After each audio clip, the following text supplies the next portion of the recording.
Hello everybody, Dark Skeleton here, and today we're going to be reviewing 11 of the new cards from Ungoro that just got announced yesterday with the live stream card reveal. And so far it's looking to be a pretty sweet expansion, at least for me, because I love control decks. So we're going to go ahead and review these cards for now, and hopefully we'll have a lot more good stuff coming out. So first up, Explore Ungoro. 2 mana, replace your deck with copies of Discover a Card. This means that every card in your deck basically becomes like a Raven Idol, as they were explaining in the live stream, except instead of minion or spell, it's just any card. And that would mean, of course, since you play this in Warrior and it's only a Warrior card, you're going to have 4 times more chance to discover Warrior cards, but in general, it's going to be very, very random. So, why would you ever play this? The situation I would like to play this card is you're playing something akin to a Fatigue Warrior deck where most of your deck is just removal. And you get kind of into that late game stage where you've already removed all of your opponent's stuff, but it would still be nice if you had a way to finish out the game. So that's where you play Explore Ungoro, and all of your removal cards, or shield blocks and stuff like that, become useful cards like decent warrior minions or legendaries. Now, do I think this card's actually viable at all? Probably not, almost certainly not. There might be like one of those really niche cases.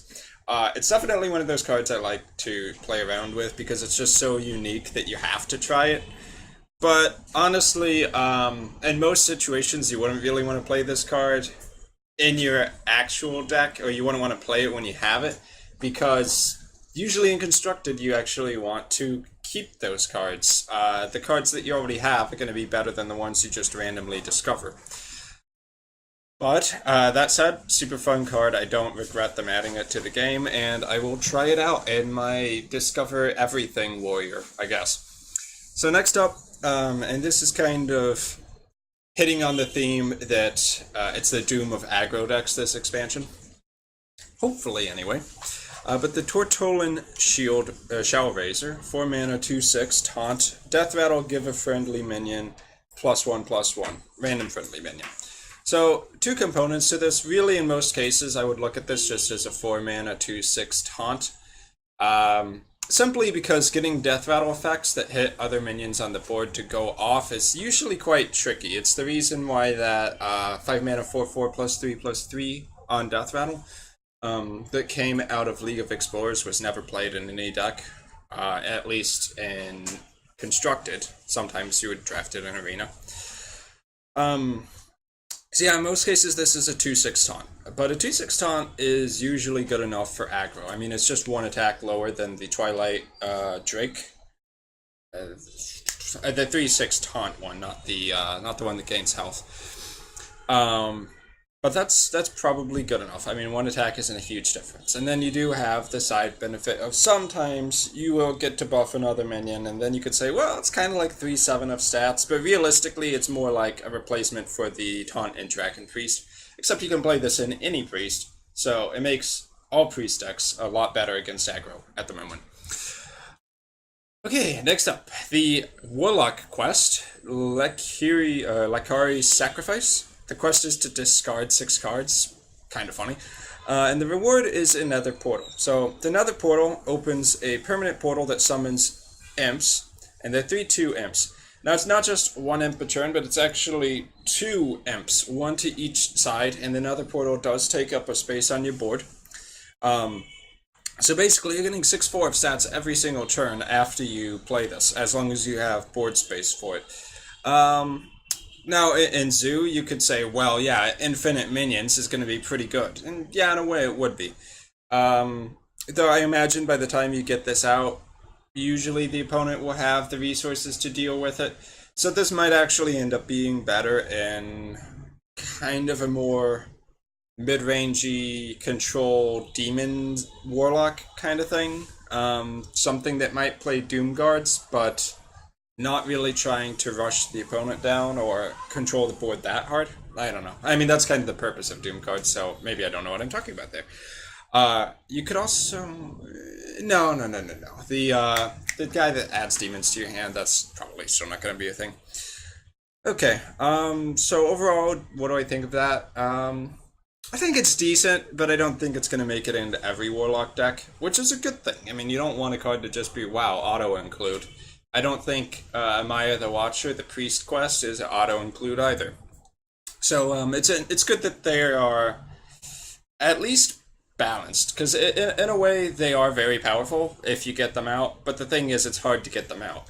Like, you could say Prince Malchezaar was really powerful. It's a 5/6 legendary for 5 mana that comes with 5 other legendaries in your deck. It's almost impossible to lose a fatigue game like that. I would say that, but I'm sure someone has, like, lost with a 35 card deck versus a fatigue, Milrogue, but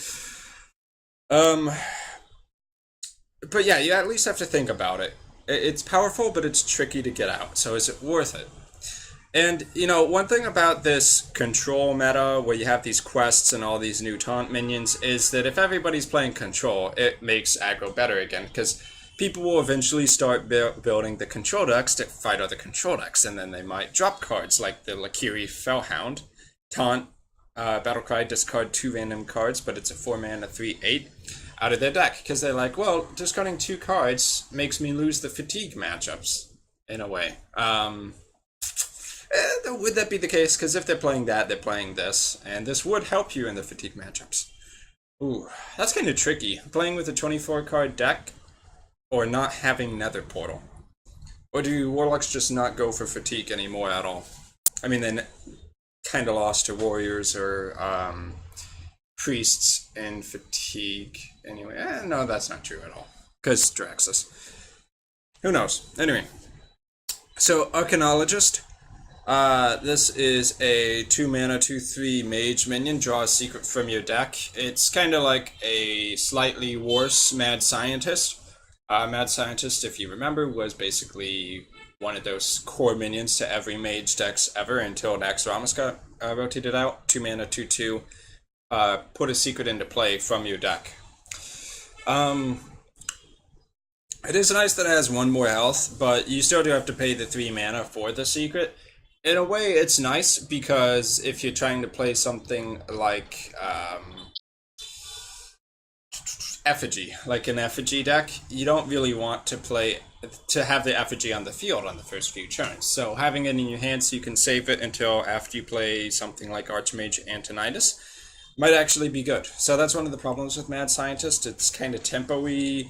It is going to... A Mad Scientist, because of the random nature of it, and just like forced random nature of it, sometimes it doesn't work out so great for you. But you can always make the secret you draw be played effectively. So, Elise the Trailblazer, this is the new version of Elise, and instead of putting a golden monkey into your deck, you get a 5-mana 5/5. I guess she got buffed a little bit. She leveled up from a 4-drop to a 5-drop. So she shuffles a sealed Ungoro pack into your deck. And what this means is it's 1 card, you draw it, you pay 2 mana for it, and then you get that whole pack added to your hand. Now, I'm 99.999% sure that these cards don't get added to your collection, but this might mean, like, oh, you get 4 commons and a rare from the set in your hand, and you're going to think about that, and you're going to be like, well, on average, 4 commons and a rare are going to suck. It's like drafting 5 arena cards, but not even drafting them because you don't have a choice. So 5 bad cards for 7 mana plus a 5/5. If you actually have the time to go through all of that, it is actually powerful, because, a card might be weak, but it's not like 5 times weaker than a good card. So 5 bad cards is going to probably have enough power to contest 2 or 3 good cards from your opponent's deck. And it might be the case that there's a lot of good cards in the set too. Like, it's not just 5 basic cards, it's 5 Ungoro cards, and usually the latest set tends to be the strongest. I think the exception there was the Grand Tournament, because GVG was just way more powerful, cough, Dr. Boom. But yeah, when you draw this, that is a lot of extra power into your hand. Keep in mind, you actually have to have the room for it, so you should be down to probably 4 cards or less in your hand. But yeah, that could be quite decent in control versus control, obviously. Just like the original Elise, this sucks against aggro because you're just going to be dead. But I'm kind of predicting we're going to shift more towards a control style meta this set. We'll have to see, but Elise might see some play. I definitely would try it out in something like a Fatigue Warrior, because the original Elise was good in Fatigue. And I'm pretty sure that this Explorer Ungoro card, it's not going to replace cards that are in your hand because it says deck. But if you could take these 5 cards and turn it into 5 Discoverer cards, basically effectively like 5 Raven Idols, that might be decent. But I don't think it works like that. So yeah. Okay, and this next one is just a pure hate card. So Golakka Crawler, 2 mana, 2/3 neutral beast. Destroy a pirate and gain +1/+1. So right now, pirates are kind of everywhere.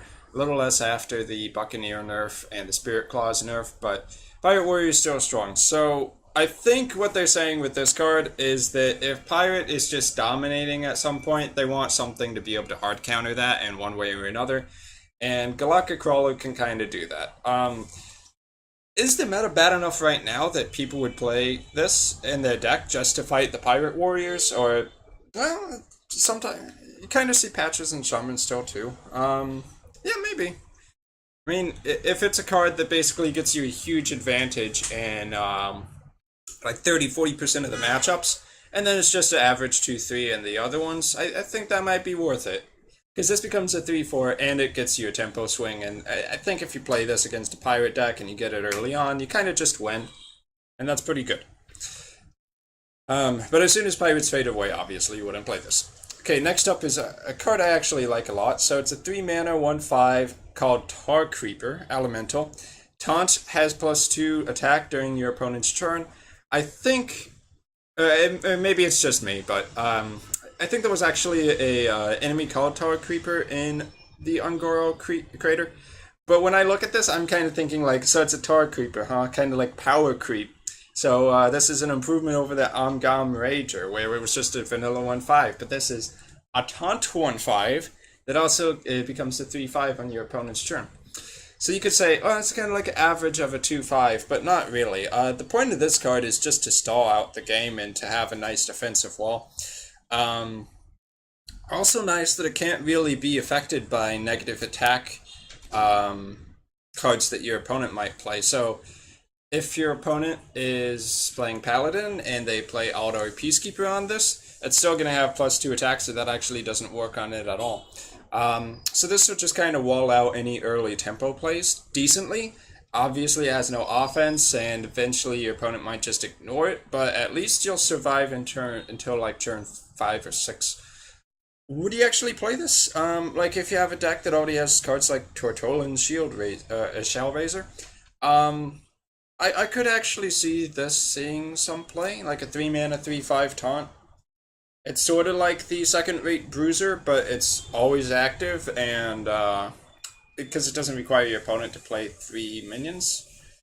That said, second-rate Bruiser might just be a little better there still, but I think this has some potential. It's probably not going to be a super heavily played, but you might have it in what would be the equivalent of like a Reno Lock or a Reno Priest, maybe. Okay, next up, Dinosize. Hearthstone was actually having a bingo thing where they were predicting that there would be an unusable Paladin buff card. This is pretty much that, I think. So Dinosize is 8 mana to buff any minion up to a 10/10.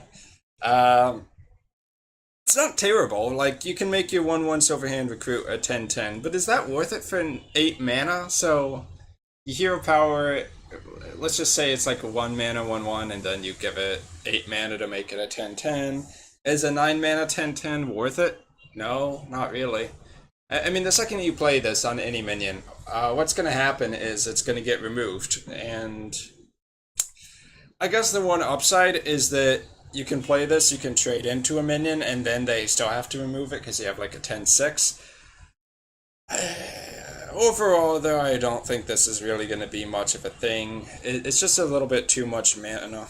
Like, paying 8 mana for a big dude doesn't work. If it did, Gruul would work, because Gruul is theoretically like a 7 or 8 mana, 9/9, 10/10, 11/11, however long you leave it on the board, but it never works out. Okay, next up, very interesting card, Sherazin Corpse Flower. So this is a 4 mana 5/3 for rogues, legendary of course. Death Rattle, go dormant, play 4 cards in a turn to revive this minion. So, you play this once, it dies. You can revive it by playing 4 cards in a turn, which does mean you have to be playing something like probably a Miracle Rogue, Gadget Sand Auctioneer. You can't just be a super control rogue, or maybe you could, but I think it's going to be kind of hard to play 4 cards unless you have a lot of 0-cost cards or 1-drops or something like that. But you get this revived, and then you have another 5/3 on the board. So it's a bonus for playing all of those extra cards.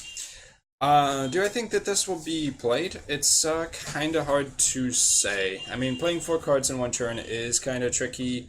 A 4 mana 5/3 isn't good on the turn you play it, because it is going to kind of die there. It doesn't become good until you revive it. So making this card work might be kind of tricky. You could definitely build a deck around it, and if you do happen to be playing that long game like Warlock, you might get a lot of value out of it. But the problem is, Warlock was too slow. It was 9 mana, and you could keep playing it from your hand. This becomes good when you are playing fast, though. So, in that Miracle Rogue style deck, it might be playable. I don't think it's a super good legendary, but it might be playable. Okay, next up, kind of cute. 7 mana Hunter Legendary. So it's a 7 mana 9/9 Swamp King Dread. After your opponent plays a minion, attack it. So that means your opponent basically can't play minions unless they want to get attacked by, they wanted to get attacked by this. But that also means that if your opponent plays something like a high attack minion or a poisonous minion, that this just dies. That said, who's playing poisonous death touch minions right now? Not really anybody. I kind of feel like they might add a few more new ones in this set, given it kind of fits the theme of poisonous plants, dinosaurs, etc. But in general, this card is probably pretty trash.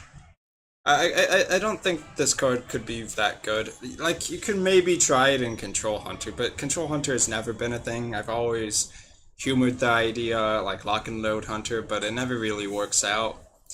And a 7 mana 9/9 isn't even that good. If your opponent has a real problem with it, they're just gonna like Shadow Word Death it, and then that'll be the end of it. And that said, if they do Shadow Word Death it, you only did pay 7 mana for it. And the 7 mana 9/9 is decent stats. I just don't think it'll really be a thing, but I could be proven wrong. I'd say on a scale from 1 to 5 stars, it's probably like a 1. Because it could have some crazy niche use, but it's probably just not going to be a competitive card. That said, I think it's very fun. There's another card called like the Giant Sandworm, which allows you to keep attacking minions as long as it doesn't die. It's not good because it's too tricky to make it work, but I do love the concept of it, and I like the concept of this card in the same way. I just don't think it's viable. So overall, how is Ungoro Crater shaping up? You can see that they're adding a lot of taunts. They want pirates to stop, and they're adding a new version of Elise, which is kind of feeding into that control archetype. This Arcanologist card is probably much better in a control deck than it is in an aggro deck, simply because playing a 3 mana secret is usually a huge investment. I mean, you could play it in an aggro deck. Because turn 2 you play that, turn 3 you play the other card. Probably wouldn't work though. I mean, it's basically a vanilla 2/3 draw a card. Draw a slightly bad card. I don't know if you can do that in control. But, yeah, I think that this is going to be a very taunt-heavy set. You can kind of see that right here. Hopefully the meta shifts towards more control. I think the thing that really points out how it's going to be a control mid-range or late-game meta is how all of these quests are going to be tricky to get done by turn 5. So basically, anything that they're kind of setting up around here with like these quests and the taunts are about getting to that turn 6 to 15 game. And that's where Control really shines if they can survive the early rush. So, I've been Dark Skeleton. Hope you enjoyed taking a look at these cards with me. I'm pretty excited for the new set. I'm just hoping that Jade Golem isn't such a thing as things roll out, because currently Jade Golem would just crush a lot of the control decks. That said, Arcanologist holds its own. But anyway, I'll see you guys later.